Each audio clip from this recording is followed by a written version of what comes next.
Now, Judge, it's hard for me to talk in 45 minutes, but I'm going to try to do so. The issue here is the General Assembly may define, as we agree, its own subpoena power, but it has to be done by statute. It cannot be done as just we want to do it and we pass a rule in the Senate. Ruth, won't you stand here? And in fact, we go back to the case of Dean versus Bolton. This was Roscoe Dean down in Jessup, Georgia. It says the General Assembly may by statute place limitations on investigations of members of the General Assembly or enact procedures for such investigations, but there is no constitutional prohibition against such investigations. But the operative word here is General Assembly. And the General Assembly has taken that from Dean versus Bolton, Arthur Bolton and Roscoe Dean, and they have defined when they can issue a subpoena. Both in the 45-15-19, it says that in addition to any power conferred upon the Attorney General in this article, the governor or the General Assembly, not one house of the General Assembly, is authorized likewise to make investigations, and all authority and rights granted to the governor and the General Assembly shall be complete and absolute as those granted to the Attorney General. So the question here is, as the Supreme Court keeps ad nauseum reminding us, words mean what they mean. The General Assembly says what it means, the law says what it means, and it means what it says. Now they have exercised this by statute in the Committee on Ethics. The Committee on Ethics of the Senate or House of Representatives says that they are authorized to issue subpoenas in connection with ethics investigations. But that is, the General Assembly passed the bill. So we suggest to you that the textualism that the Federalist groups and the Supreme Court keep saying, you got to read what it says. And we suggest that that's exactly what you should do here today. The Supreme Court said when we consider the meaning of the statute, we must presume that the General Assembly meant what it said. Now that's a big presumption that it meant what it said, and said what it meant. To that end, we must afford the statutory text its plain and ordinary meaning. And so when the statute in Title 45 says that the General Assembly is authorized to make investigations, that means both houses of the General Assembly agree by joint resolution or by statute. And in regard to the Ethics Commission, or the Ethics Committee, they did that by statute.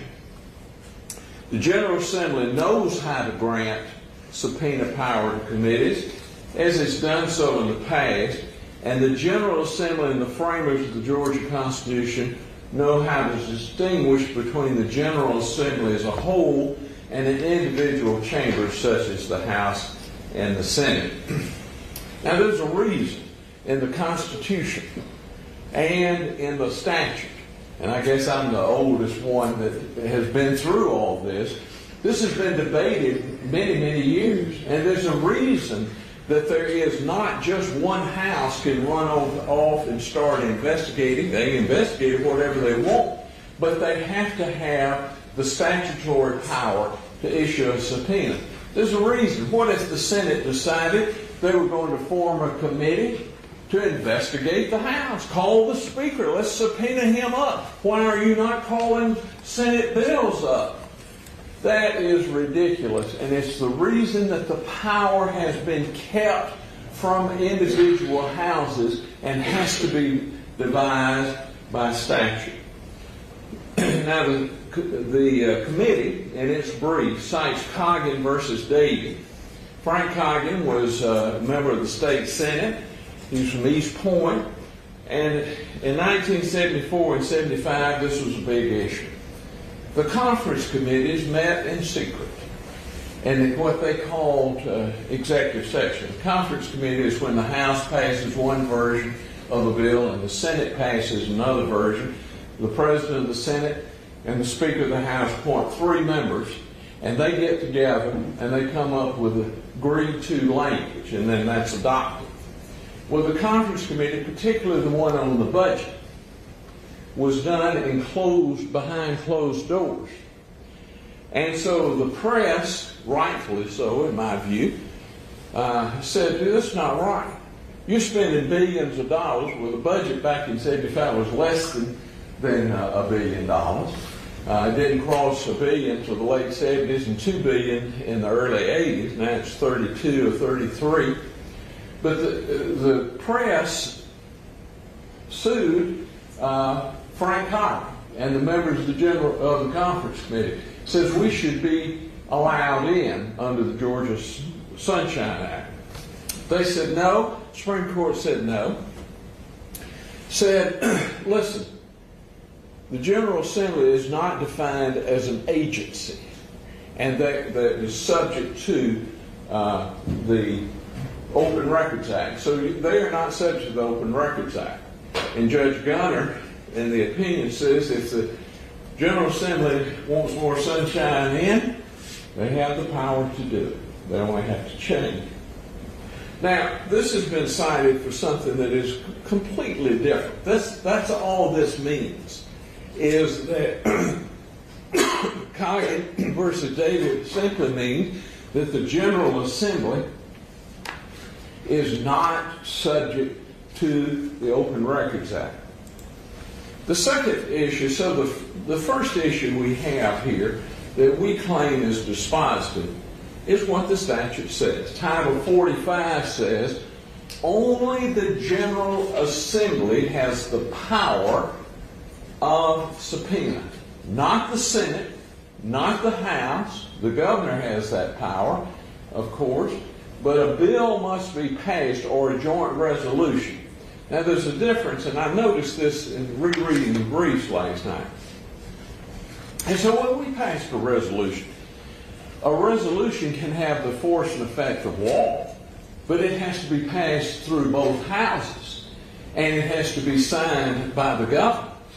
It cannot just, and it's loosely used by my distinguished friends here on the other side, it's loosely used as, well, there's language that says resolutions. Resolutions that have the force and effect of law have to pass both houses and be signed by the governor. So we come back to this basic premise. It says that just what it means what it says and says what it means. In addition to the power conferred upon the Attorney General in this article, the governor or the General Assembly is authorized to make investigations and the authority to issue subpoenas and for the production of documents. Not just the Senate. Now they're going to argue here, as they have in the papers, and I know you've read all this, oh, well, that doesn't mean we can't rule ourselves. You can rule yourself. You can pass a resolution or a rule that says that every member of the Senate is subject to something. But you cannot go outside and issue a subpoena unless the General Assembly approves it. And it is done by joint resolution or by statute. Now, the second issue that I'll posit to you today is this. This committee, and I'm going to talk more about how all of this occurred. This committee issued this subpoena after adjournment sine die. You've seen sine die on the television where they throw all the paper up in the air. You know, I never have understood why they do that. But sine die simply means not to meet again. That's exactly what it has. And so what happens is Georgia is a General Assembly. It's a 2-year session. And on the second year, which is an even-numbered year, when it adjourns sine die, it is gone. It has no more force and effect. So what we suggest to you is, there's not a direct Georgia case on this, but there's plenty from Congress that says that after the General Assembly adjourns sine die, that is, not to meet again, that it has no power to do anything.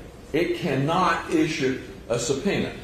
Can it meet? Yes. Can it make recommendations to the next General Assembly? Sure.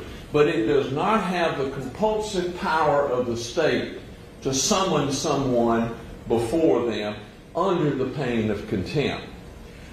There's one of the early cases in 1821. They tried to hold this fellow in contempt to Congress. But the Congress, which I think one of the things wrong with the federal government is they stay in session all the time, but they used to adjourn sine die, not to meet again. And in Anderson versus Dunn, against Dunn, it was an 1821 decision of the Supreme Court of the United States. It held that the contempt power died with the Congress. That is, you couldn't hold somebody in contempt after the Congress had adjourned sine die. Peterson versus Elko, which is a Nebraska Supreme Court case in 2019, committee investigations and attendant subpoenas are presumed to cease to exist at the end of the term in which they are commenced. Two separate Department of Justice memorandums from the Office of Legal Counsel under both the Reagan and the Clinton administration held likewise that when the Congress adjourns, that's it. They can't issue a subpoena, they can't punish for contempt. Now the way they get around that up there now is they don't ever adjourn. But Georgia has a limitation on the number of days you can meet. So so that would be more difficult in Georgia. The resolution, House Resolution 978, says that the General Assembly adjourned sine die on March the 28th, and they did so. They ceased to exist. Now, from the opinions of the Department of Justice, it says, I'm just going to quote from part of it, this understanding that Congress subpoena power inheres in and is ancillary to the power to legislate leads logically to the conclusion that the legal obligation to comply with a congressional subpoena lapses upon the cessation of Congress's authority to legislate. So they can't have it both ways. They say, well, we can, yes, we adjourn sine die, but we can continue to issue subpoenas and punish for contempt. They can't have it both ways. Either they're in session or they're not.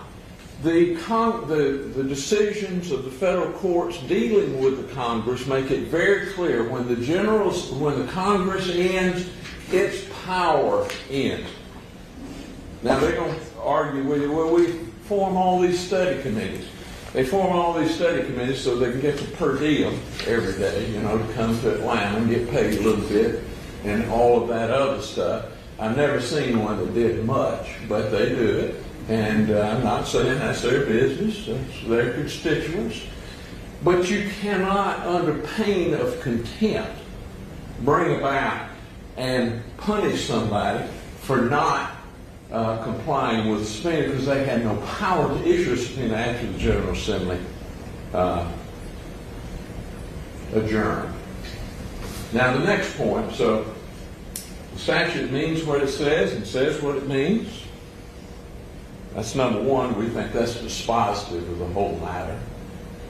Number two, General Assembly adjourned sine die. That's it. They can study all they want to, but they can't hold somebody in contempt or subpoena them after they die, after the sine die. The third point is the subpoenas are overbroad. Even if you got past those first two. we set forth what is asked or produced. All documents relating to the personal relationship between you and Nathan Wade from 2019 to the present day. I told somebody now, if the General Assembly is going to start investigating sex, they ain't going to be able to have a quorum before the General Assembly to act on anything. But in any regard, then it says, all documents relating to services performed, all documents referencing or containing text messages, all documents. I won't go on, but listen, there are privileges here that apply. There's the work product privilege. There's the prosecutorial immunity. I mean, this obviously what they were trying to do. Here's the president-elect, got elected. He's my president, he's everybody's president. But what they were trying to do was chill the prosecution of Donald Trump and find out what they had. That was all this is about, and as I'll discuss just a little bit later. The subpoena ducis tecum seeks every email or text sent by the former special counsel to the district attorney, including privileged emails concerning State versus Trump. All written work product generated by the former special counsel in the course of working on State versus Trump. All documents sent to or received from the Department of Justice. Now, can you believe that? It says, we want to see what you got from the Department of Justice, regardless of any privilege. That's what they say, regardless of any privilege. We suggest to you that the law is clear, even under a civil case, that the subpoena is overbroad, even if it was validly issued, even if they could issue a subpoena after they adjourned and signed they died. Then they talk about Gonzalez versus Miller and says, well, this is just the end all to our questions. Let me tell you what happened. Deborah Gonzalez was district attorney of Clark County. She is till January. She got beat by an independent candidate down there, whose name I cannot pronounce. But anyway, there's a lawyer who got somebody to make an open records request on the district attorney. The committee claims, and she says, listen, I'm a part of the judicial branch. That's where she's placed in Title VI of the Constitution. And so therefore the judicial branch is not subject to the Open Records Act. And so therefore I'm not subject to the Open Records Act. The committee claims that Gonzalez against Miller justifies the breadth of the request. And this lawyer asked for everything. And what the question before the Supreme Court was not on the breadth. And anyway, it's an open records request. It's not a subpoena. What Gonzalez has recognized, however, is that work product, attorney-client privilege objections to open records requests were not subject to the Open Records Act. It said that she was, the Office of District Attorney was, because she did not decide cases and therefore was not a part of the judicial branch. She had to interpret the law, that her job was to prosecute the cases, and that she therefore had an executive function that overrode the placement of her in the Sixth and Title VI. And at the Constitutional Convention, that was a big debate on where the district attorney should be. I won't get into whether they were right or wrong. But the main thing here is that it shows you how overbroad their requests are, and the case particularly holds that the attorney-client privilege, the work product privilege, the prosecutorial, all of that, those privileges apply even to an open records request. Those are gathered That's on page 18 of the opinion, and it's in note 15. It gathered all the cases applying work product and pending prosecution objections to the old Open Records Act. And further, the Open Record Act has statutory protections for work product. None of this, I mean, this rump committee created by one body of the General Assembly says, oh, wouldn't it be fun for us to just drag the district attorney down here and see what she's got on old Donald Trump. Let's just see what she has. None of these protections are in what has been done in the resolution or in the subpoena. Thus, we suggest to you that the petitioner and their subpoena that says, well, you can't claim privilege, and I always says who? Privileges are a matter of statutory and common law right. The one house of the General Assembly does not have the right to override what the common law is. My goodness, imagine what they do if one house could do that. All right. Our next point is that this violates the separation of powers. Now, this comes back to a case dealing with Donald Trump that went to the Supreme Court of the United States. It's called Mazars versus Trump. The House decided they'd investigate Trump. How much taxes have you paid? How much have you done this? What kind of deals have you made? He objected, rightfully. I will tell you, I think the House committee overstepped too.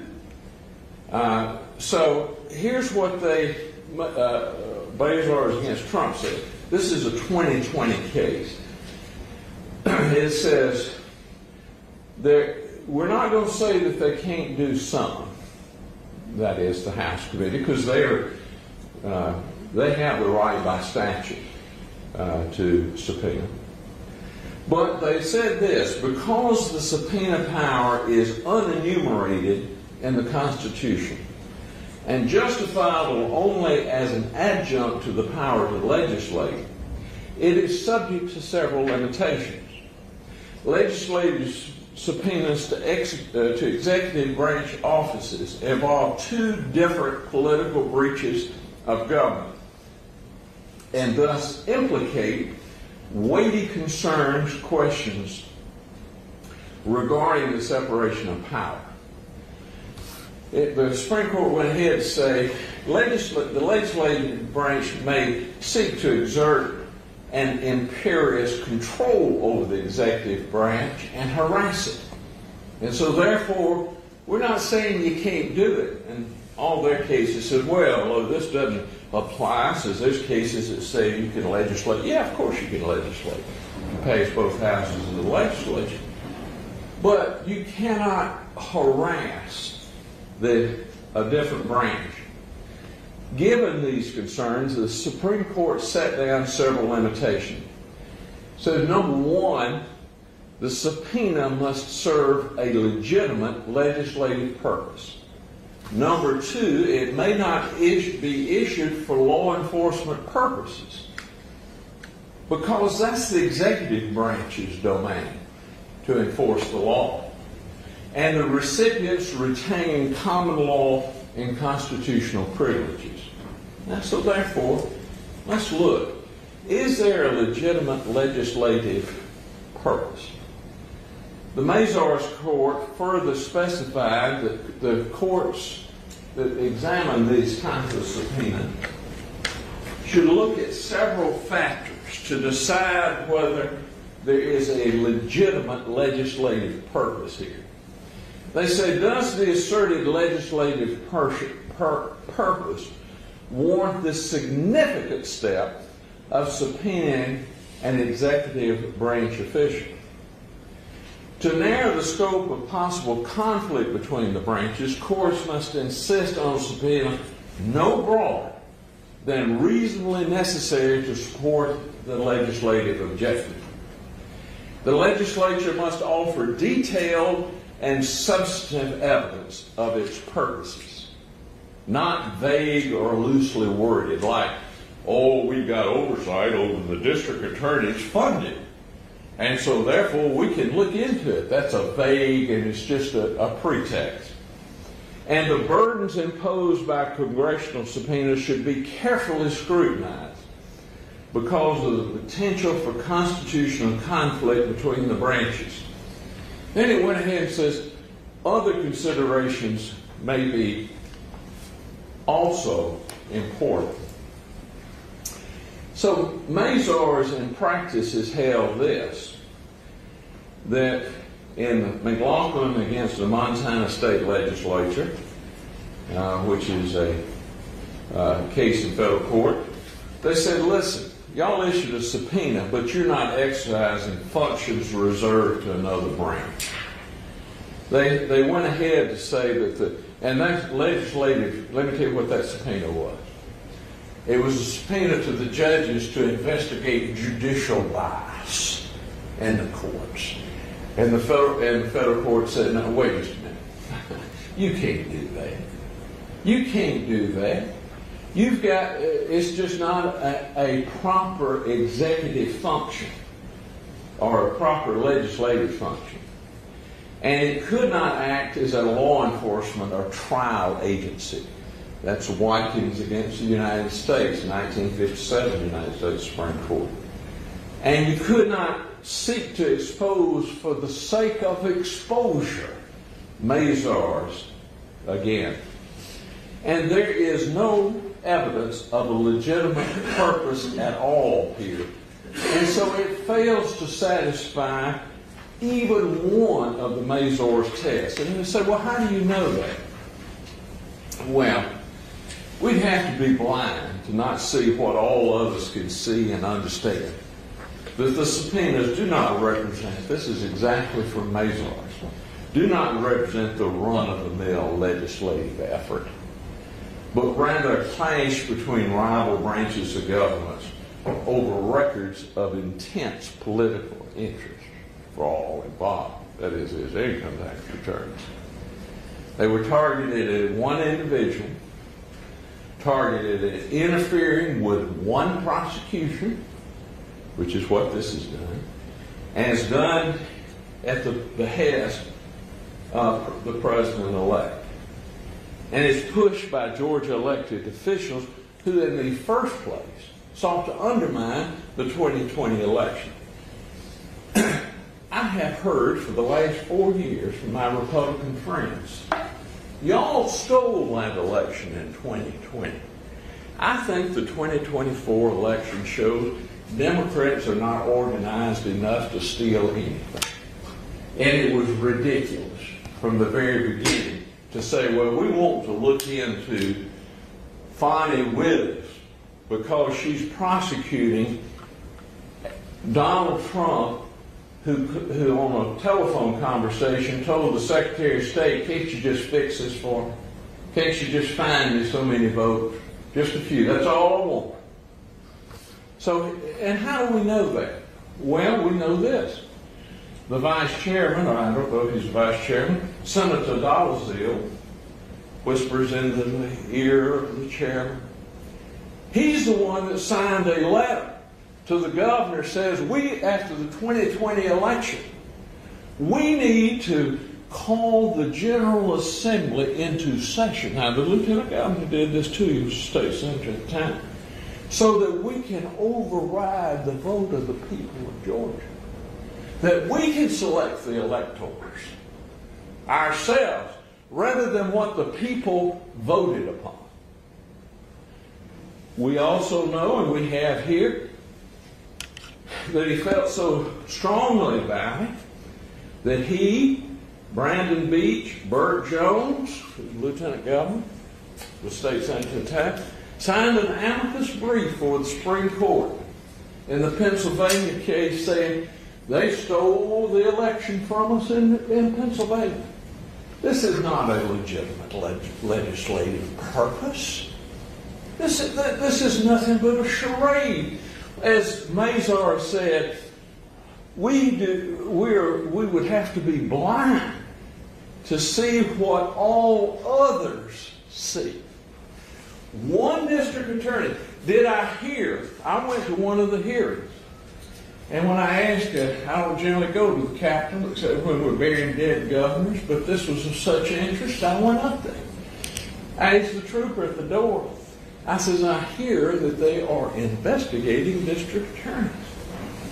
He said, yes, it's up on the 4th floor.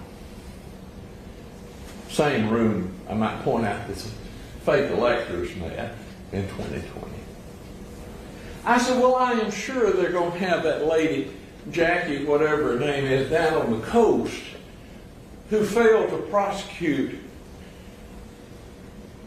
her former employee who killed a young African-American man just for jogging through the neighborhood. I'm sure she'll be up there and being questioned. I'm sure of all of these cases that have been found where there have been convictions of those who were innocent. I am sure that they're going to bring these district attorneys up and question them and see what went wrong. And when I get up there, all they're talking about is sex. Well, Fonnie Willis had an affair with Nathan Wade. This is a pretext. We would be blind not to see what all of us see. This was nothing but singling out one person who's been duly elected in this circuit and duly re-elected in this circuit to embarrass. It's not for any legitimate legislative purpose, or they would have been subpoenaing all these other district attorneys that have done these things wrong. Only one person. And that is an improper purpose. Now, I'm going to reserve my balance for rebuttal, but I want to say one last thing. You need go no further than to say, listen, the General Assembly knows how to grant powers to committees. And they haven't done it. They haven't done it. The statute says they can grant the power, but it has to be granted by the General Assembly and not by just one committee, not just by one house, not for just one purpose, to single somebody out to embarrass them. She's been embarrassed enough. Thank you, sir. How much time I got left, Judge? 10 minutes. 10 minutes. 10 minutes. Oh, that's good. I can give another whole case.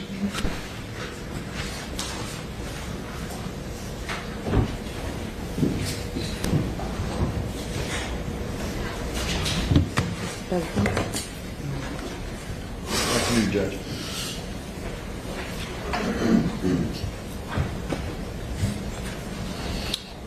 Let's see.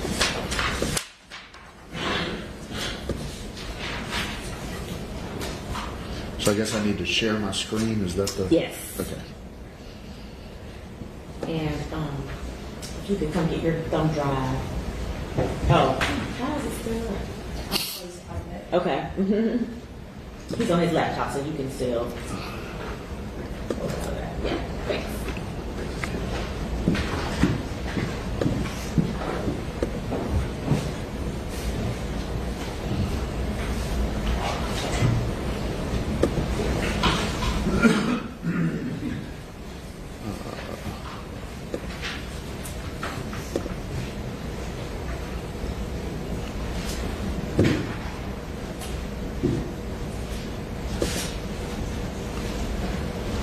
Here we go.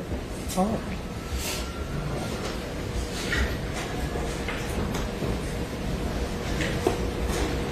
Will you email me the PowerPoint? Yes, Your Honor. And if I may actually approach, I've got a notebook with a hard copy in it as well. Oh, okay.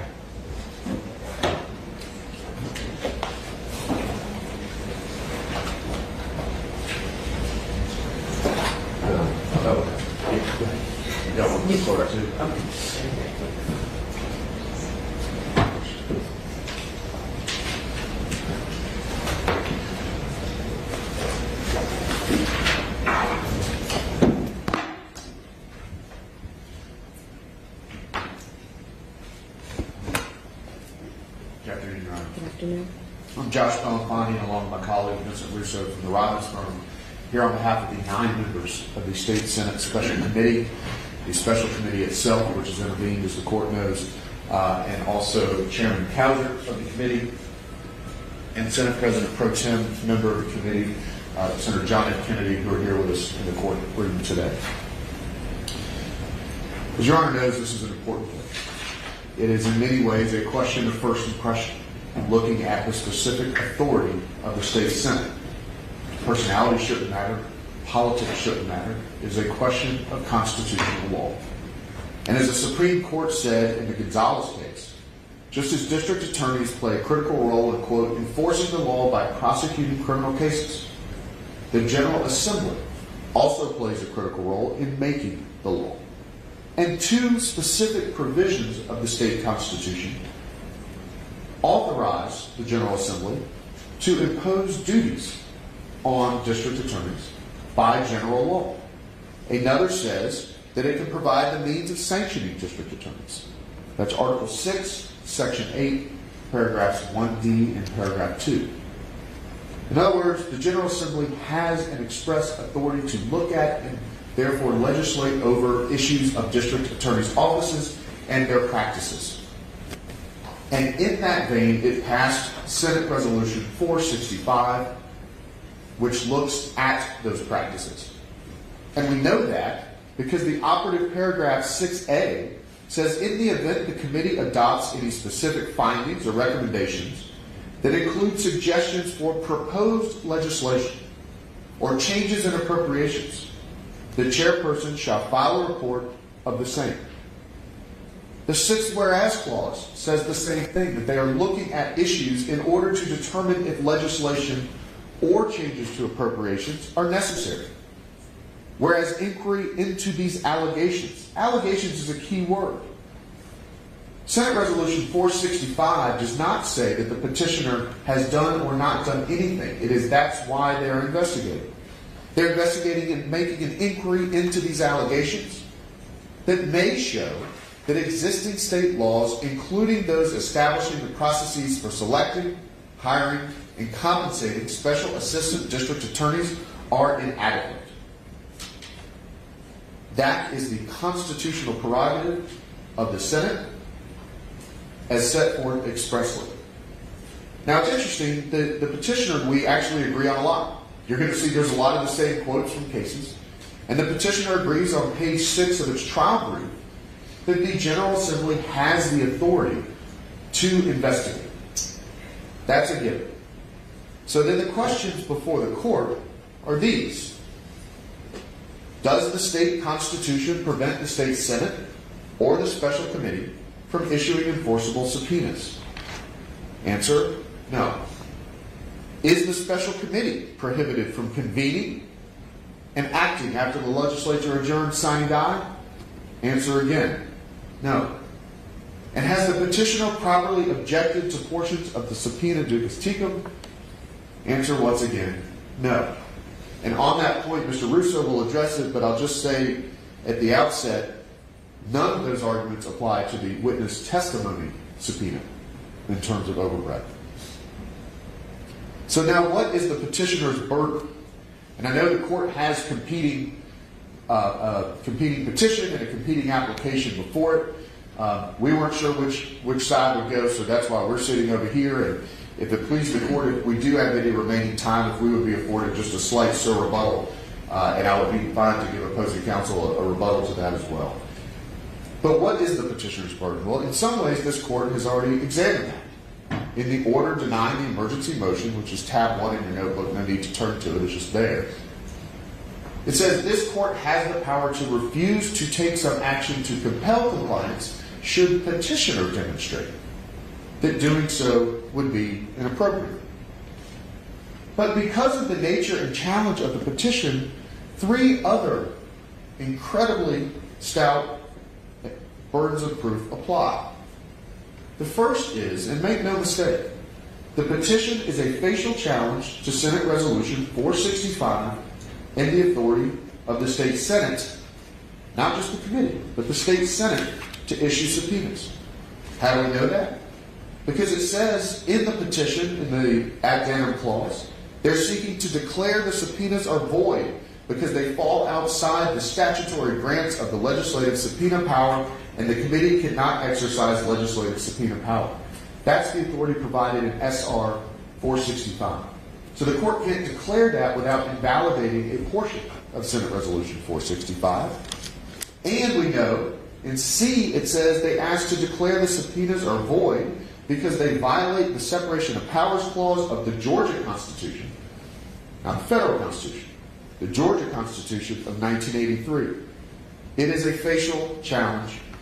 And as the Supreme Court of Georgia said, and this is in your notebook at tab 2 because we don't cite it in our brief, but I think it's a well enough established proposition. A facial challenge is, of course, the most difficult one to mount because the challenger must establish that no set of circumstances exist under which the act would be valid, meaning the state Senate could never issue subpoenas and enforce them. But there's also a presumption of constitutionality that the petitioner has to overcome. That Senate Resolution 465 is constitutional, that the subpoenas are constitutional, passed pursuant to it, and a presumption of good faith. And the presumption of good faith looks both forward and backwards. We cite in our brief the McDowell versus Judges Officio decision from 1975.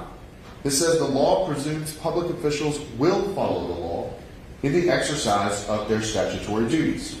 Meaning, when the district attorney testifies, the presumption at this point is that the members of the committee, 9 members, bipartisan, will act in good faith. When the documents are submitted, they will act in good faith. But also it looks backwards. We also cite in our brief the Irvin versus Woodruff decision from the Court of Appeals in 1971. There the court speaks in the past tense. The court will presume in favor of public officers in the absence of all proof to the contrary that they discharge their duty in compliance with the law. In other words, the Senate acted in good faith in passing Senate Resolution 465 and in issuing the subpoenas. So we look again at Senate Resolution 465. It's in your notebook at tab 3. I know the court has seen it. But it looks specifically at those issues identified. For example, lines 27 to 30. Inquiry into these allegations may show that existing state laws are inadequate to address various legal and fiscal issues raised. In the exercise of the Senate's authority on page 50 or lines 55 to 58, it is necessary to determine whether the alleged conduct of District Attorney Willis, if proven to be true in whole or in part, should be addressed by the enactment of new or amended laws, promise of change in state appropriations, or both. That's why she's been invited to testify. They're not taking the position on whether the district attorney has done right, has done wrong. The Court of Appeals has that question. The state Senate is entitled to investigate whether there is a need to reform practices, and it specifically identifies them. There's state money that flows to district attorneys' offices. That's the appropriation piece. And to the extent that there needs to be placed limitations on special assistant district attorneys, that's the legislative purpose. And the subpoenas are consistent with that, and there's 2 key points about the subpoenas. And this is why the issue is not just the authority of the committee. At the top it says, by the authority of the Georgia Senate. It is a question of the Senate's power and not just the committee's power. And there's 2. And again, the challenges on overbreadth are limited to the document or subpoena duties to them. So with that background, the first question before the court is, what is the state Senate's authority and the special committee's authority to issue subpoenas? Now the petitioner says that can be determined by looking at statutes. We suggest that has it backwards. The question is not, is the state Senate authorized to issue the subpoenas? The question under the Georgia Constitution is there anything that prohibits the state Senate from issuing the subpoenas without the consent or some joint resolution of the House? Because I think the petitioner would agree if there was a bicameral decision that the House and Senate work together on it, the subpoenas would be enforceable. So the question really before the court is, does the state constitution prohibit the state Senate from issuing the subpoenas alone? The answer is no. We look at the constitutional text that both sides cite. Article 3, Section 3, Paragraph 1. The legislative power of the state shall be vested in a General Assembly, which shall consist of a Senate and a House of Representatives. Both have some aspects of legislative authority. In order to enact laws that go into the code, it has to pass both chambers. That is part of the legislative authority.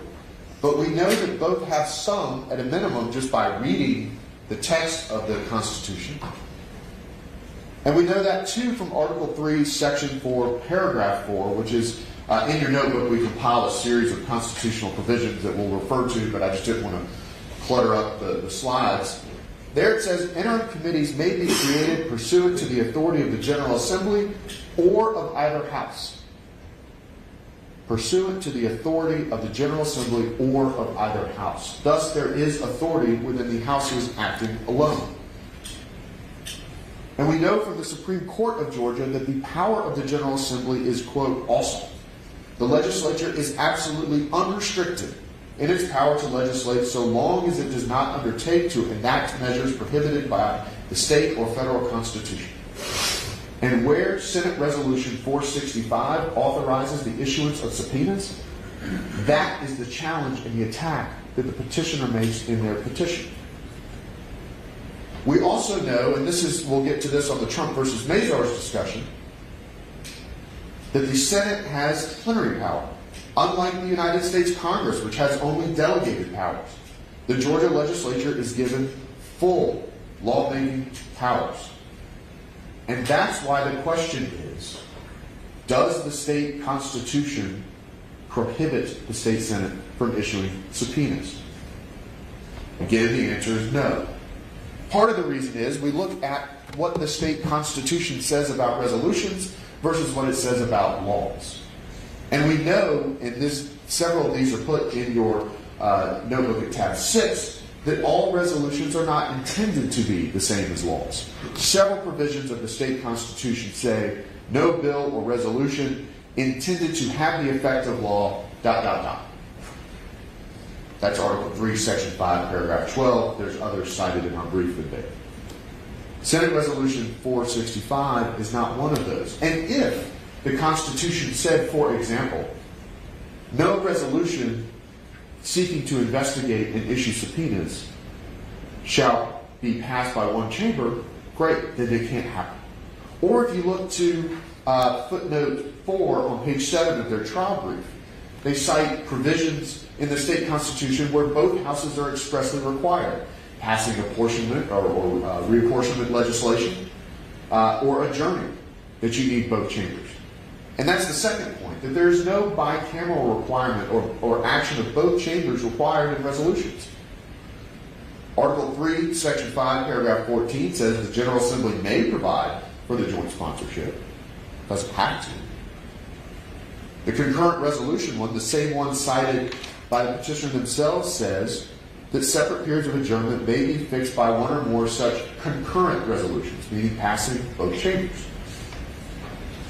Article 3, Section 9, Paragraph 6, R5B also talks about a joint resolution and how it would be effective. The fact that it mentions joint resolutions and the fact that it says in here, here's where you need both chambers, it doesn't do that, the state constitution does not, with any investigative or subpoena power. In other words, Your Honor, they can't show you a provision of the state constitution to invalidate Senate Resolution 465 or the committee's action pursuant to it. That is the inquiry. Petitioner says something else. They say that it violates the Georgia separation of powers provision, but they rely on that on the Trump versus Mazars case, which is about the federal constitution. But let's look at the state constitutional provision. It says that the legislative, judicial, and executive powers shall forever remain separate and distinct. But as Justice Ellington wrote in the Gonzalez case, that provision asks about powers, not departments. the reason the petitioner can't prevail on their separation of powers argument is what they say on page 6 of their trial brief. The legislature has the authority to investigate. That's the power that it is exercising. And it is not, in doing so, violating the separation of powers. And we know that because of the Boston case and the analysis there. That because the General Assembly has the authority to pass legislation governing the offices of district attorneys, it can't violate the separation of powers provision by acting pursuant to that authority. So there's no provision of the state constitution that supports that, and that's what their petition claims. Again, it's a violation of the state constitution. But let's just look at the Trump case and see why it doesn't apply. Starting with, Congress has no enumerated constitutional power. And because Congress must have an enumerated constitutional power to act, there's numerous restrictions placed on it. We know from the Bryan case that's not the same with the Georgia General Assembly. In fact, it's the opposite. But it's not just that. In the federal government, we have this idea of a unitary executive branch. And as the Supreme Court said in the Trump case, part of those limitations look at, quote, the unique position of the president. The president's unique constitutional position means that Congress may not look to him as a case study. This is a different case. This involves district attorneys in the executive branch joined by other state and local executive officers, and the Mazars case simply doesn't apply. So then they say, well, but Mazars says you need a valid legislative purpose. Your Honor, I looked at valid legislative purpose in the Georgia cases on Westlaw, and the only thing I could pull up was like equal protection analysis. Is there a rational basis behind this legislation? It's a federal standard that doesn't apply. In fact, it's created by federal case law. It's not applicable here in Georgia. It hasn't been applied. But also, if we're looking at what is the valid legislative purpose, our own Supreme Court in Hollowell v. Jobe says, you look at the text of the resolution. And the text of the resolution, as we've shown, addresses issues that were covered broadly in the news, that are now again before the Court of Appeals, and that the State Senate and the General Assembly have expressed constitutional authority to legislate about. It cannot be said that looking into those issues, and we've documented in our briefs how looking at DA's offices has gone back to the COVID year of 2020. And back then it was the Democratic Party and their leaders pushing it. 2021, same thing, and then Republicans in the same session. 2022, it shifted for whatever reason. But the point is, the General Assembly has been looking at practices in prosecutors' offices for the past 5 years, if nothing else. That is a valid legislative purpose. Now, the last slide that the petitioner showed you, number 14, says, well, this is all done at the behest of the president-elect. Of course, we don't have evidence of that. And statements of legislators is inadmissible in determining anything one way or the other. That's the Jackson versus Dell decision. But it also ignores there are 9 committee members, and they pointed out the acts of 1 or 2. It also ignores that if you look at, again, lines 55 to 58 of Senate Resolution 465, it focuses on practices, specifically practices of hiring special assistant district attorneys. The General Assembly has in the past looked at similar things. I think it was in 2016, roughly, maybe 2014. They placed a limit on district attorneys hiring special assistant district attorneys on contingency, because you had cases where they would go out, file RICO against folks, keep a percentage there, and they stop it. This may be if legislation comes from it. Again, we're in the investigatory phase, not the legislative phase at this point.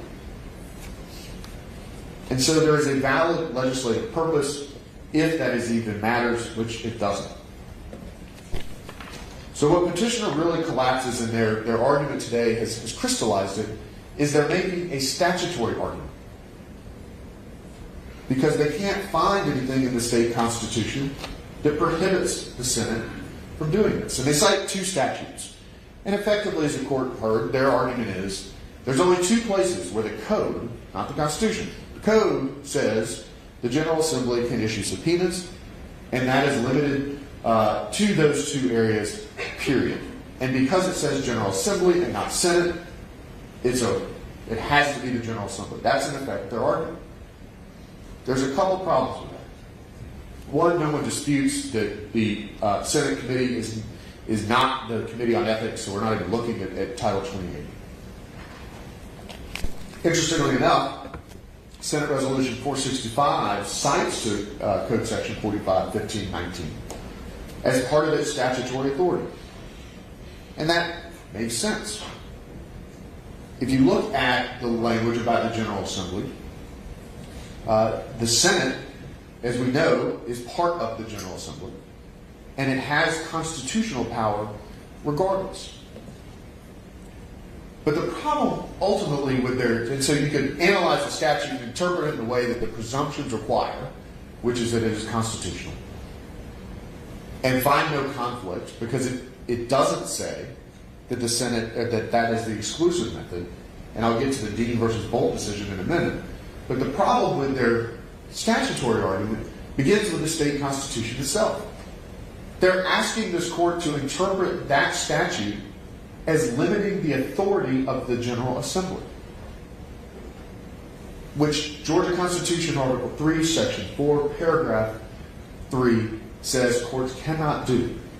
If they had a constitutional provision, one of those many that says it needs to pass both chambers or a joint resolution or something of that nature, then absolutely, that would be correct. But you can't just interpret a statute to limit the authority of the General Assembly.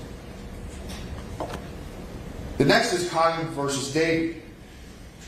And there, it was the Open and Records Act. That was a statute. And the court said not only that the General Assembly is not an agency, it also says we do not believe that it can be reasonably be argued that the House or Senate cannot pass an internal operating rule for its own procedures that is in conflict with a statute formally enacted. Thus, even if there was a conflict between the Senate acting in Senate Resolution 465 and Code Section 45-15-19, that's okay, because the Senate has its own authority and procedures to issue enforceable subpoenas.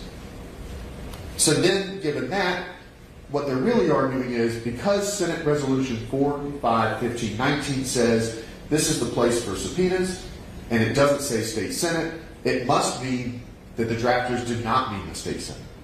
That's the negative implication of statutory construction. I've tried to use it several times. Sometimes it works, sometimes it doesn't.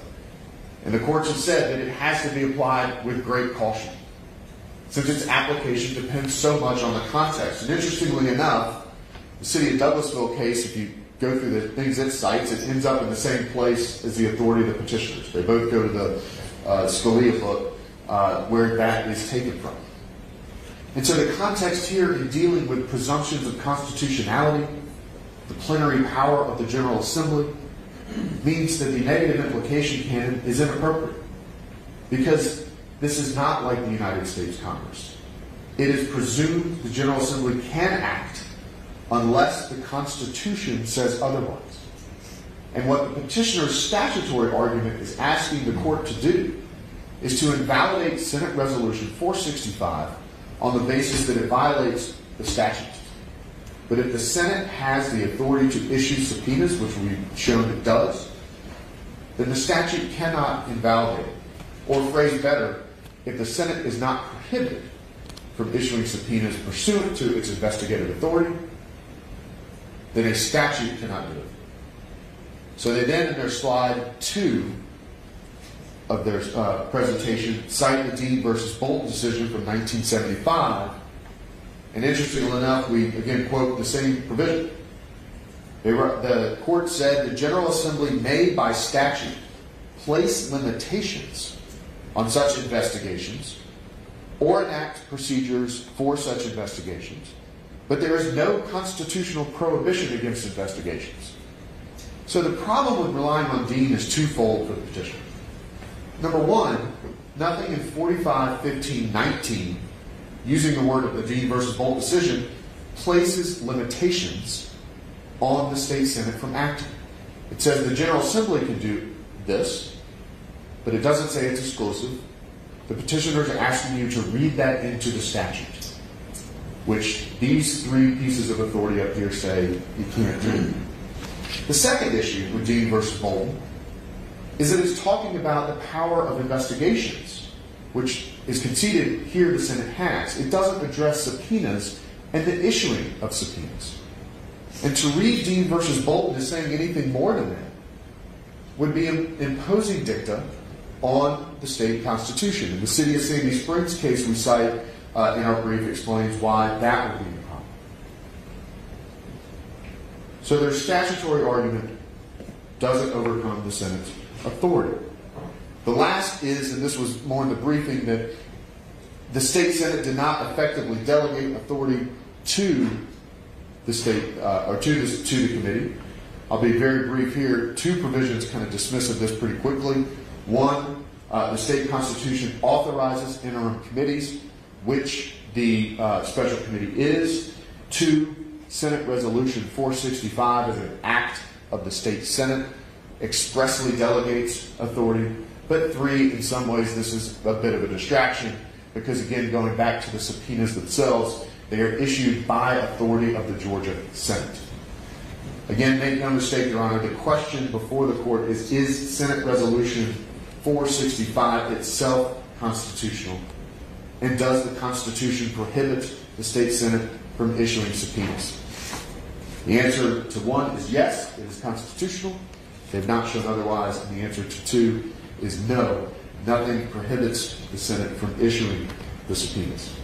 And with that, I'll hand it over to my colleague, Mr. Russo, who will take the remaining couple arguments, and if we have any time that we can serve for a rebuttal, that please the board. That's fine. I have one quick question. Yes, Please, that very last page, I just want to make sure I'm not supposed to be looking at a different resolution. Is that just an inverse of numbers? If you go back. Okay.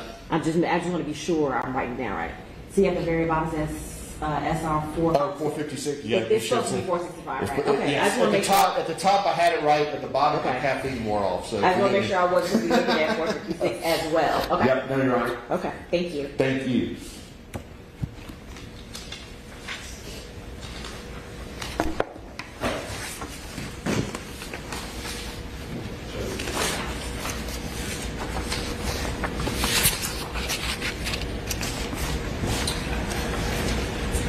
Good afternoon, Your Honor. Good afternoon. I'll be addressing petitioner's arguments regarding the special committee's authority under Senate Resolution 465 and whether it terminated at the end of the regular session of the General Assembly, and also whether the subpoenas are overbroad and seek privileged information. Now, as Mr. Belafonte just finished discussing, there's not much question regarding whether the Senate committee has the power to issue subpoenas and to conduct legislative investigations for the purpose of developing public policy. And because the petitioner cannot satisfy her burdens on those issues, the petitioner has two fallback arguments that go to the timing of the subpoenas and the scope of the subpoenas.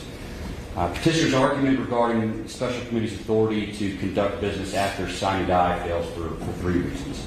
First, and unlike the cases the petitioner does rely on in her briefing, the Georgia Constitution expressly authorizes the Senate to create interim committees and establish their own rules. Article 3, Section 4, Paragraph 4 of the Constitution states that each committee shall determine its rules of procedure and may provide for its employees. Interim committees may be created by or pursuant to the authority of the General Assembly or of either house. So, the plain language of the Constitution gives the Senate and the House the authority to create interim committees. Petitioner does not cite any legal authority, of course, in Georgia to support her argument that the special committee is not an interim committee. Instead, petitioner relies on cases from other jurisdictions and from federal courts regarding the state constitutions in those jurisdictions or the federal constitution. But those cases are similarly not applicable. Those cases do not involve interim committees that a chamber is authorized to create pursuant to a constitutional provision. And this is an important distinction Petitioner's counsel discussed the Anderson case earlier, it's an interesting case that dates back nearly 200 years, where the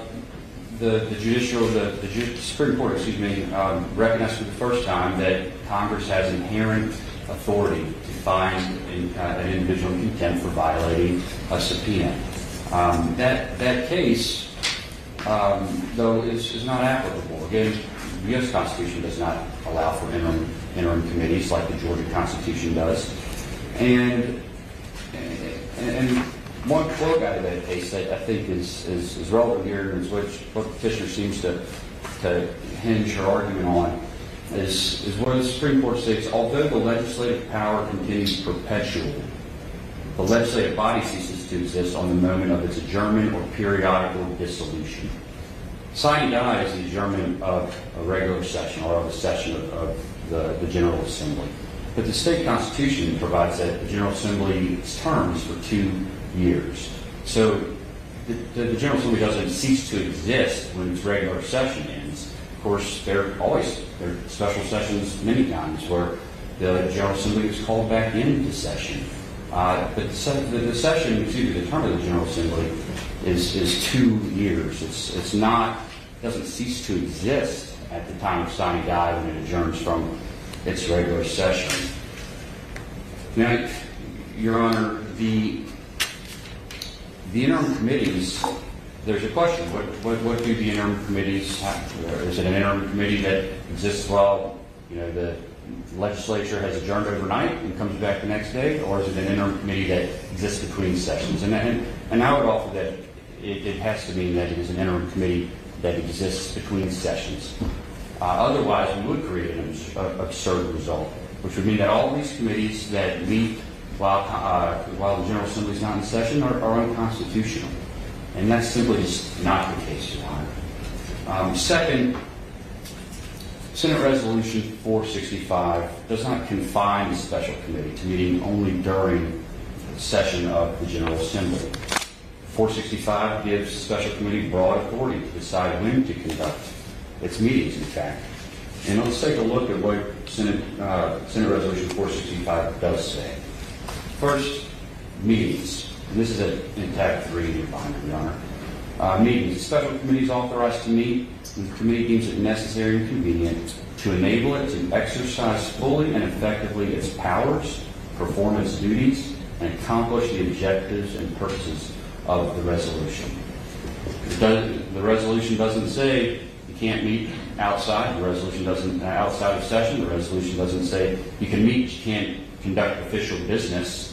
Of course, the Constitution that allows these interim committees to be created also does not put some restriction on what type of business can be conducted by an interim committee. Can they meet, but they can't vote on something? Can they not meet? What is official action? And that's simply the reality, Your Honor, is that an interim committee under the Constitution is allowed. And at that point, there are no restrictions under the Constitution for what it can do. Now, the resolution, petitioner in the briefing references several Senate rules that pertain to standing committees. This is not a standing committee. The Senate rules list all of the standing committees that exist, and that's in Senate Rule 2-1.3. And this is not a standing committee. Petitioner does not cite a single rule of the Senate's that prohibits special committees from conducting business after sine die. And of course, the resolution is that authorization for the special committee to conduct its business when it deems it necessary and convenient for it to conduct its business. And again, this is consistent with the interim committee powers under the Constitution. Interestingly, Your Honor, the membership of the special committee, it's appointed pursuant to the Senate Committee on Assignments. And the Senate Committee on Assignments under Rule 2-1.1 is authorized to meet and take action after adjournment sine die prior to the convening of the next session. But what this could mean under petitioner's argument is that the Committee on Assignments could meet after sine die, appoint the members to the special committee, but then those members could never actually do anything. It would effectively make the resolution meaningless because the committee could not act. Third, to the extent there's still a question lingering regarding whether the special committee was authorized to issue the subpoenas, the Georgia courts adhere to the well-settled principle that the acts of public officers are presumed to be constitutional and in compliance with the law. And this goes back nearly 175 years to Doe v. Peoples, which is at 1 Georgia 1 in 1846. And the court found that it will presume in favor of public officers in the absence of all proof of the contrary, to the contrary, that they discharge their duties in compliance with the law. The petitioner cannot overcome this presumption. There's no proof that the special committee acted in any manner that's contrary to the law, to the Constitution. It's an interim committee. Thus, at a minimum, Your Honor, we think that the court should adhere to this well-settled presumption and presume that the subpoenas were properly issued because there's an absence of proof to the contrary. Moving to petitioner's second fallback argument, that the subpoenas are overbroad and seek privileged information. First, as my colleague, Mr. John Fine, pointed out, petitioner does not address the witness subpoenas whatsoever. There's no argument that the witness subpoenas are overbroad or anything to that effect. So that's done. And in regard to the document subpoena, the problem here is that the petitioner never specifies, well, until today we heard 2 document requests that the 13 that she contends are overbroad. But the petitioner never specifies which requests are overbroad and why, and which ones are not, or which documents she contends are privileged. The subpoena is at tab 5 in your binder, but looking at the slide here, we have 13 requests. These requests are not simply asking the petitioner to produce everything or conduct any unreasonable effort to locate documents. They seek documents related to the hiring of the Special Assistant District Attorney. They seek documents related to the existence of conflicts in the hiring of the Special Assistant District Attorney, payments and other things of value to and from the Special Assistant District Attorney, communications with the Special District Attorney, document requests received by the petitioner or her office from the U.S. House Committee on the Judiciary, communications with the White House, the Department of Justice, the United States Senate, the United States House of Representatives, pertaining to election investigations and prosecutions, the use of federal grant funds and policies that her office implemented in regard to the receipt and use of those funds, various court filings, and documents related to employment action taken against a witness who alleged the misuse of public funds by the petitioner's office. First, the only case that petitioner cites in support of her argument that the subpoenas seek privileged information must be watched as the Holbrook versus State case. But that case involved a notice to produce in a criminal case. This is, of course, not a criminal case. The subpoenas are issued in a legislative proceeding. Second, the attorney-client privilege clearly could not attach to several of these document requests, such as the district attorney's communications with the White House or the Department of Justice related to the 2020 election investigation and prosecution, and other third-party communications. Those communications were not made for the purpose of giving or getting legal advice, so they're not going to be privileged. Similarly, subpoena documents related to payments to and from the Special Assistant Special Assistant District Attorney, and other things of value that they may have exchanged. Cell phone records, documents related to that individual's hiring, federal grant funds. Those could not be attorney-client privilege documents under any scenario. So what documents does the petitioner contend are privileged? Problem again, we don't have a privilege law. The petitioner did not respond to the subpoenas, so we do not know. But to the extent privilege even applies to any of these requests, that privilege is narrowly construed. Again, Your Honor, because we do not know what petitioner contends are privileged, because she did not respond to the subpoena, we don't have the ability to even assess whether they are privileged or not. Now, today we heard about the work product doctrine, which is also a creature of the Civil Practice Act. And there, Your Honor, and as you are aware, when there is a work product doctrine question, the court looks at the documents in camera. But we don't have documents. There are no documents to review. And again, that gets back to the problem for a petitioner's non-responsiveness. Now, there's a time and place for a petitioner to assert her privilege if she believes one applies. And that is at the hearing, when she's testifying, and in response to the document subpoena. Third, Your Honor, the petitioner in the briefing makes various conclusory statements about executive privilege. We didn't hear about that today, and the briefing does not explain why she believes executive privilege is applicable to her or to a legislative subpoena. Neither the Georgia Supreme Court nor the United States Supreme Court have ever directly addressed the issue of executive privilege in the context of a legislative investigation. The Mazars case, while it involved congressional subpoena for presidential records, that case did not involve an assertion of executive privilege. And the court stated in that case, the president did not, however, resist the subpoenas by arguing that any of the requested records were protected by executive privilege. And that's at 591 U.S. at page 857. So what would be the basis for claiming executive privilege by a local district attorney in these circumstances? We just don't know, because the petitioner didn't ever address it other than to make passing conclusory arguments. Finally, Your Honor, as to the breadth of the subpoena for documents, petitioner does not identify a standard for determining whether a request is overly broad in this context of a legislative subpoena. Petitioner simply states that it would require some work to locate documents. So what is the standard for assessing the breadth of a legislative subpoena in Georgia? The document requests are tailored to the investigative purpose of the special committee. We can look at the request and look at the resolution and see that. Although the Civil Practice Act does not apply to the special committee's proceeding, it may provide some guidance regarding whether the subpoena is overbroad. As this court knows, relevance in the discovery context in civil litigation is construed very broadly. Courts should and ordinarily do interpret relevant broadly to mean matter that is relevant to anything that is or may become an issue in litigation. Here, the documents that are requested are in an analogous manner relevant to the special committee's purpose under Senate Resolution 465 and the public policy that may be created as a result thereof. Additionally, Your Honor, we've talked a little bit about the Gonzalez case already, but that case does make clear that the petitioner's office is subject to the Open Records Act, which also requires parties objecting to a request to notify the requester of the specific legal authority exempting the requested record or records from disclosure.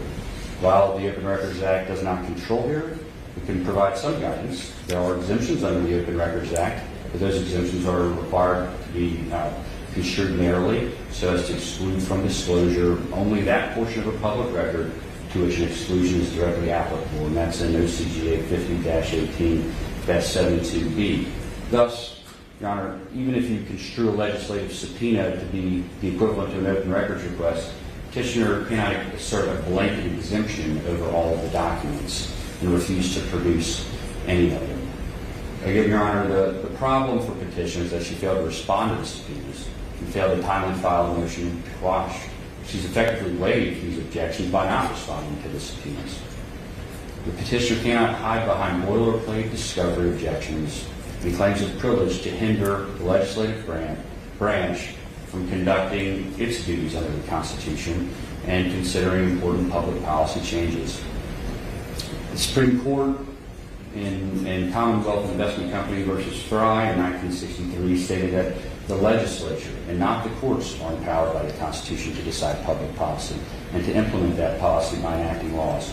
And the courts are bound to follow such laws as constitutional. Here, what the petitioner is asking this court to do is to disregard the Constitution.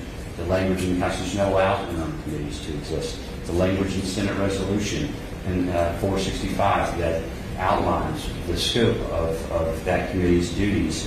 And to ignore that would lead to an absurd result, Your Honor, that limits the legislature's plenary powers, and that is wrong. So, Your Honor, for these reasons, the application should be granted and the petitioner's petition should be denied. If we have remaining time left, we'll reserve this for our survey. All right, thank you. And you do have about 7 minutes left. Judge, I once said that I was in high school before I knew that the South had lost the Civil War. That with the way everybody talked that I thought they had won. I wonder how long we will go on with the 2020 election. Is that going to last another 150 years where everybody's complaining about something? Let me just reply, and I won't tarry with you long. All of what they have said is the General Assembly can do this. The General Assembly has the authority. Sure they do. But it has to be the General Assembly and not just some one body of the General Assembly. Let's just use a little common sense. Does the General Assembly have the right to issue a subpoena by a proper resolution? They do. If it's signed by the governor, it has to have the force and effect of law. You know, the first thing I do when I'm researching something, I go to the title. So you go to Title 45, which deals with subpoenas. And it says, in addition to the power conferred on the Attorney General, the governor or the General Assembly is authorized to likewise make investigations to issue subpoenas. Not just the Senate or some committee of the Senate. Now, let me, Mr. Belafonte, who's a good lawyer, his daddy was one of our oral surgeons in Cobb County. Good fellow. He was a Democrat, too. He slipped me a little contribution every once in a while. I don't know what happened to Josh. But in any regard, he's had a tough. What he's trying to say is, well, we can do anything. One body of the General Assembly can act on behalf of the General Assembly. That is not what the Constitution says. The Constitution says the General Assembly shall be composed of a Senate and the House of Representatives. It is not one body. And then he says, well, the Constitution says we can investigate. You can investigate till the cows come home. You just can't subpoena anybody. And there's a reason for that. There's a reason when we pass this statute. There's a reason that we didn't put in the Constitution. They shall investigate and shall have the right to subpoena or compulsory service. There was a reason. And you know what the reason was? Because from time to time, one body of the General Assembly could go crazy and could do something. And my brother says, well, all we're doing is just investigating the district attorney's office, all of the district attorneys, and how they hire special assistants. Let's look at what they said in the resolution. Whereas it has come to the attention of the Georgia Senate through public reports and court filing that Fonnie Willis, District Attorney of the Atlanta Judicial Circuit, which comprises Fulton County, has been accused of various forms of misconduct relating to the prosecutions of cases related to the 2020 presidential election. If that is, this is not saying let's go investigate how district attorneys operate so we know how to appropriate. This is singling out one person in one case, the 2020 presidential election, and one district attorney. It is not an investigation as to the general authority and the general appropriation and how in the Okmulgee Circuit or in the Glenn Circuit, how they're expending money. Singles out one person in one case. And as the Supreme Court said in Trump and Mazars, we would bleed blind not to see what all others see. This is nothing but seeking to embarrass a district attorney, one district attorney, not all of them, one district attorney. And it is nothing but to determine what the case was against Donald Trump. Now, I'll leave it to another judge or another court to say where he can be prosecuted under a state statute, or under a state law while he's president. The people of the United States, in their wisdom, has decided to elect him as president. But that does not mean that they should be allowed a vendetta against one district attorney to embarrass her when she's already been embarrassed. Okay. Mr. Belafonte?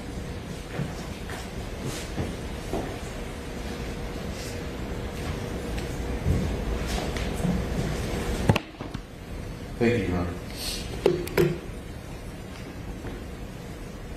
Petitioner argues again that it has to be the General Assembly that issues subpoenas and not one chamber. The question that begs again is why?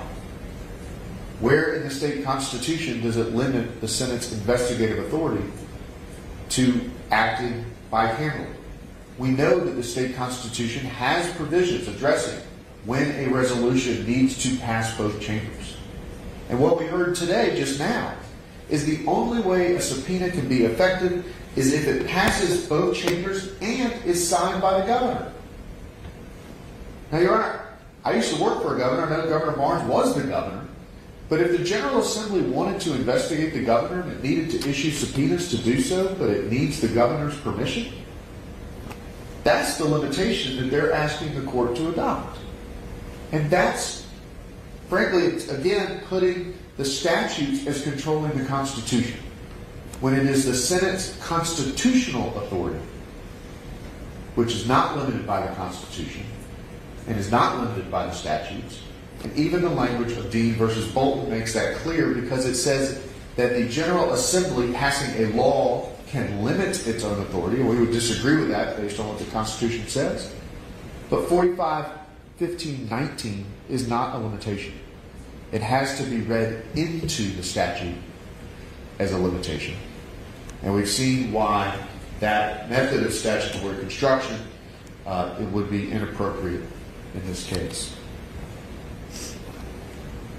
The Bryan case makes clear that the General Assembly has the authority to act unless prohibited from doing so.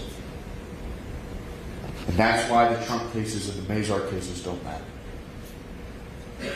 So the last argument that collapses to is challenging the intent of the Senate in looking at these issues. But we see from Senate Resolution 465 that it is looking at practices. And it cannot be said that those practices are not of public import. They've been described as containing a significant appearance of impropriety that infects the current structure of the prosecution team, and a perceived conflict in the reasonable eyes of the public that threatens the confidence in the legal system itself. When this danger goes uncorrected, it undermines the legitimacy and moral focus of our already weakest branch of government. That's not the words of the state Senate. That's not the words of any particular party within the state Senate or any member of the special committee. That's the judicial opinion issued from this circuit on these practices. It cannot be said that the Senate lacks the authority to look into these issues to determine if legislation is needed. And that's exactly what Senate Resolution 465 does. That is exactly what the Senate committee is seeking to do, to investigate, to see if there's a statutory need, as there was in 2014-ish with the contingency type basis. It has the authority to investigate those issues. The district attorney has the ability to come explain her position. But what she can't do is say that the Senate itself lacks the authority to issue the subpoenas. And this court has the authority, as it recognized in its order denying the injunction, to issue an order enforcing those subpoenas. And That's what we've asked the court to do. In your notebook, we've hopefully not taken as presumptuous, but there's a proposed order in the pocket of the notebook. We'd be happy to email that to the court and opposing counsel as well. It's in theirs. But what it asks for as relief is that the documents be produced, and if there is an issue of privilege, that a privilege law be created. It's similar to civil discovery or even the Open Records Act. We've asked that if the Senate committee reconvenes, that the district attorney be required to appear, and they can work out a time. What we suggest in the proposed order is not later than some early day in January or last bit of December. And she can then appear, testify, and allow the Senate to determine if going into this next session, what is described as threatening the public confidence in the legal system itself requires legislation or not. That's the open question, but that's for the state Senate to decide when it convenes again. Unless there are any questions, Your Honor, I'll rest. Thank you. I've got just a minute or two left. You do? I'll say the last word. You've heard again. The Constitution does not grant. Let's make very careful here. The Constitution does not grant either the General Assembly or the House or the Senate acting alone the right to subpoena. That would have to be created by statute. And the statute says that it must be the action of the General Assembly. Could they not have to have the signature of the governor? Probably. I mean, this is new ground. The General Assembly has been in existence for over 200 years. Well, a good ways over 200 years. And no one body of the General Assembly has ever tried to do this. Now, the last word I'll say to you is this. Listen, it's very clear. What they're trying to say is, no, there's no authority to do this. This is just implied. It's just something that we can bring in, something we can reach out there and have. What other implied powers might they have? Implied powers, as the Supreme Court of Georgia said, should be strictly construed. Do they have the right I was a member of the state Senate at one time, say, we want to investigate former members of the state Senate for what they've been doing since they left, because it might bring disrepute upon us now. Listen, this is an important issue. Can you allow the beauty of our system is it's balanced, checks and balances. The Senate can do certain things. The House can do certain things. They can discipline their own members. They can provide when a committee meets. They can they can investigate. But when they go outside that door that is the Senate, they have to have specific authority to do so. And to bring somebody, drag them in by compulsory service. We think the law is clear. The General Assembly knows how to create the power of the subpoena, but it's the General Assembly and not just a house of the General Assembly, either the House or the Senate, that must act. Thank you. Thank you. See you, Doc. Good seeing you. Thank you all. As soon as I've made a decision, I'll get an order filed. Would you like a proposed order? If they've given one, I'd love to get one from We'll the get one. Okay. We'll send you one. All right. Thank you so much. Thank you, Judge.